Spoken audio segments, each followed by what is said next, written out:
ایک مرتبہ حضرت عیسیٰ علیہ السلام ایک ایسے نوجوان کے قریب سے گزرے جو باغ میں پانی لگا رہا تھا۔ اس نے آپ علیہ السلام سے کہا کہ بارگاہ الہی میں دعا فرمائیے کہ اللہ رب العزت اپنے عشق کا ایک ذرہ مجھے بھی عنایت فرما دے۔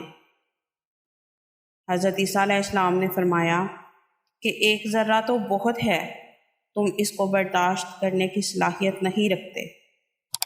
اس نے کہا کہ صرف نصف ذرہ ہی عطا فرما دے۔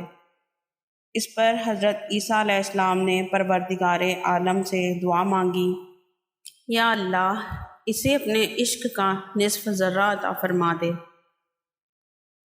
یہ دعا مانگنے کے بعد آپ علیہ السلام وہاں سے تشریف لے گئے۔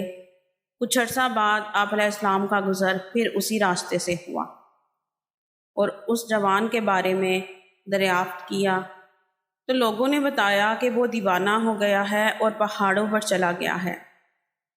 پھر حضرت عیسیٰ علیہ السلام نے رب کائنات سے دعا مانگی، یا اللہ اس جوان سے میرا سامنا کرا دے۔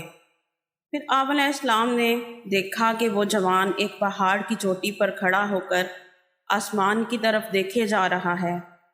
آپ علیہ السلام نے اسے سلام کیا پر اس نے جواب نہیں دیا۔ آپ علیہ السلام نے اسے فرمایا کہ تم مجھے نہیں جانتے، میں عیسیٰ ہوں۔ پھر اللہ تعالیٰ کی طرف سے حضرت عیسیٰ علیہ السلام پر وحی نازل ہوئی کہ اے عیسیٰ، جس کے دل میں میری محبت کا نصف ذرہ بھی موجود ہو، وہ کس طرح انسانوں کی بات سن سکتا ہے؟ مجھے قسم ہے اپنے عزت و جلال کی، اگر اسے آرے سے چیر کے 2 ٹکڑے بھی کر دیا جائے تو اسے احساس نہ ہوگا۔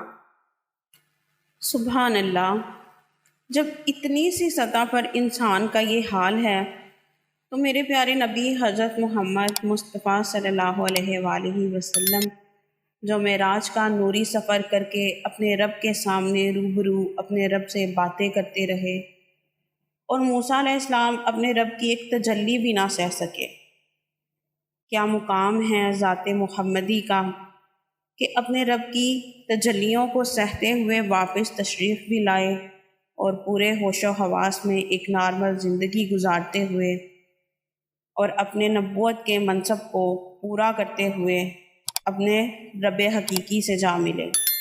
بے شک اللہ تعالیٰ نے نام محمد کو بہت بڑا مقام عطا کیا ہے۔